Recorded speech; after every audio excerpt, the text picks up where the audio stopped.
Hi everyone, my name is T. I'm going to share something about cultural awareness. The first part is origin and worldview.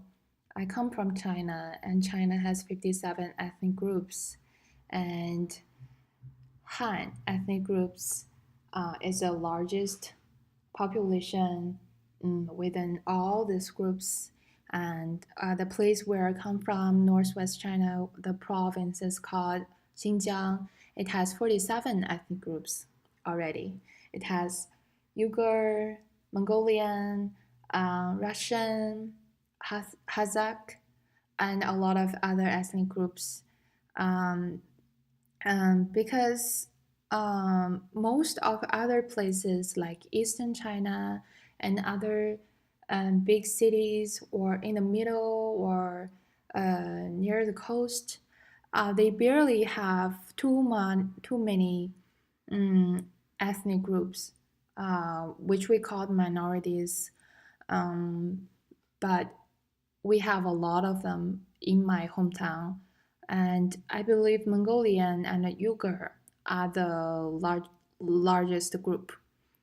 Um, because I think we have been having a very good relationship within this largest groups. Um, I would give an example of Han ethnic group and Uyghur ethnic group.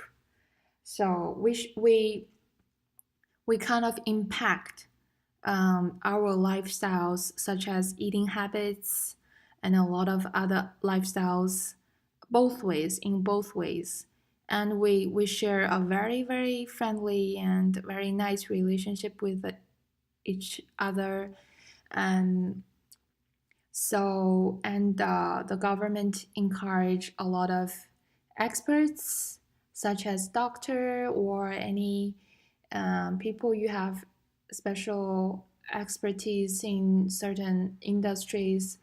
They encourage you to come to this place and help with building economic growth, and a lot of other things like education and so on. So people, that's why, because originally they have only Uyghur and other small ethnic groups in Xinjiang, but then because of the policies and all the things like that, suddenly we have a lot of Han ethnic groups as well in that place. That's why we Han ethnic groups we live together with all the minorities, and we were happily live together until not until it's just a lot of small conflicts had been going on um, all along the way. But 10 years ago, there was a really bad one happened in my hometown, and it was very merciless. And a lot of people died from that incident. And because of the special religion, I believe Uyghur shares the same religion with Muslims. So they were kind of viewed as tourists. Um, that was a very downside of this kind of situation, but we still learned how to live with one another better. And speaking of my hometown, we are very famous for beautiful people because of their minorities. They are good looking people, and mm, and the views are great, and our meat, like beef, lambs, are very famous all across China. And mm, because of I was born in such a multi-ethnic city, so I just grew up in a very strong and mixed atmosphere of minority cultures.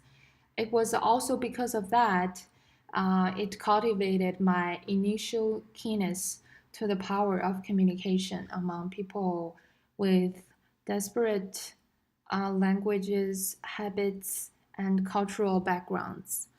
Um, I think maybe because of I have this kind of experience, so my worldview is I see everyone is equal, and I learned from very early age that I know how to kind of build a healthy relationship with people from different backgrounds. You need to learn how to respect them, and um, you also need to think why they view themselves um, like that. So the bright side of living in a such a multi-ethnic um, area. So the second part is the secure self-assessment. I predicted that I might have a very high score uh, on the drive part, but it turned out I was moderate. So I kind of analyzed myself for deeper, and I think maybe I have a good intention to be involved in the cultures with different backgrounds, and I want to explore more. But because of the low self confidence, and it's that because even though I have a very good intention, but I also lack of knowledge. Cultural, I I don't know enough knowledge about human history and why different cultural backgrounds and people share different values, and they have different customs, they have different views, different perspectives. Um, and also, I lack of knowledge about economic and legal systems and knowledge about managing people across cultures. So that's why I want to work on more about action part. And so I see myself not good at nonverbal behaviors, facial expressions, gestures, customs. And I think I'm much of a planner, but not really an activist.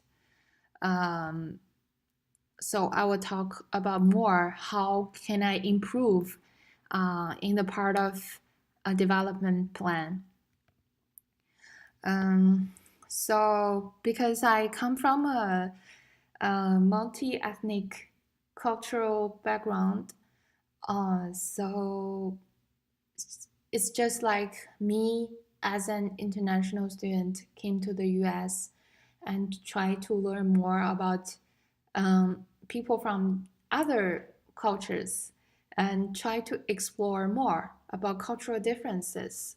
So I participated in cycling team. So I went to different races and a lot of exercise with most of people are come from America, and I volunteered in Boston Bicycle Safety Union, and I learned um, ballroom dance, and I met my childhood teacher in Southwest.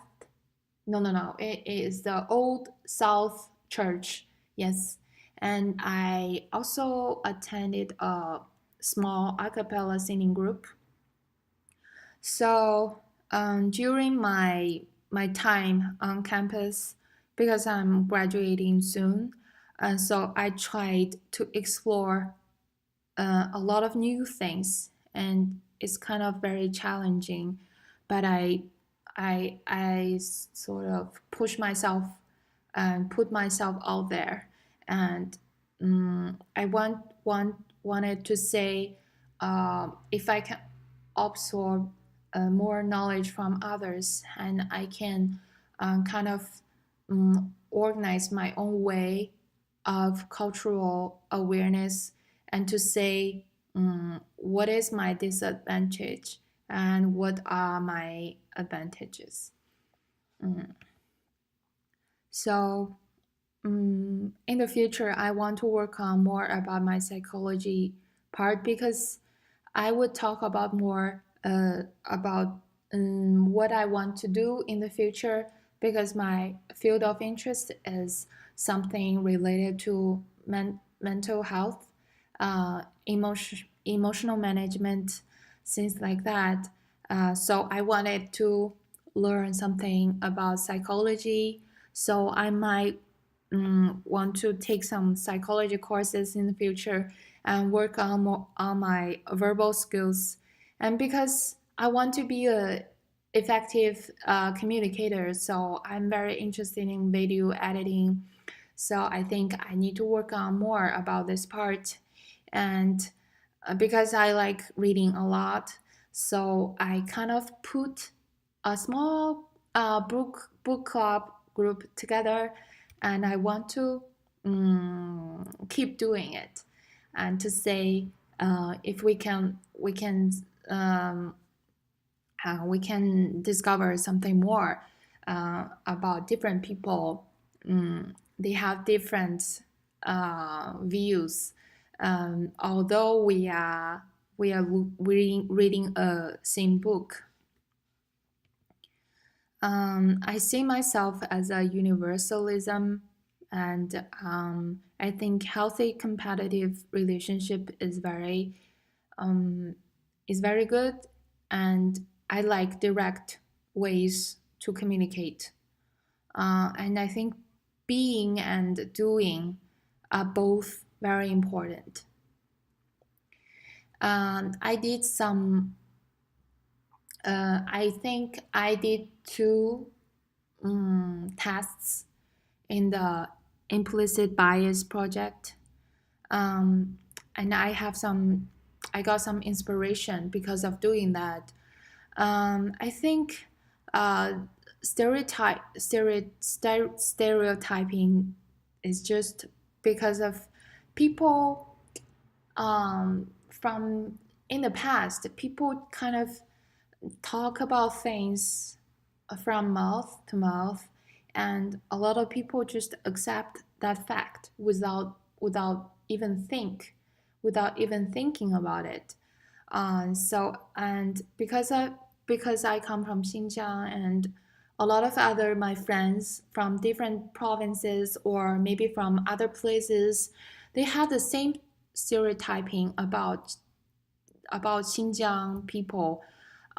Because of the media education, they only know that people from Xinjiang, they are kind of just dancing all the time, and they are tourists, and they are so afraid of getting to know us, and something about only the mountain shashlik, and they are thieves, which are also very bad stereotyping. And people say like Xinjiang people like tourists and dancing, just like I mentioned.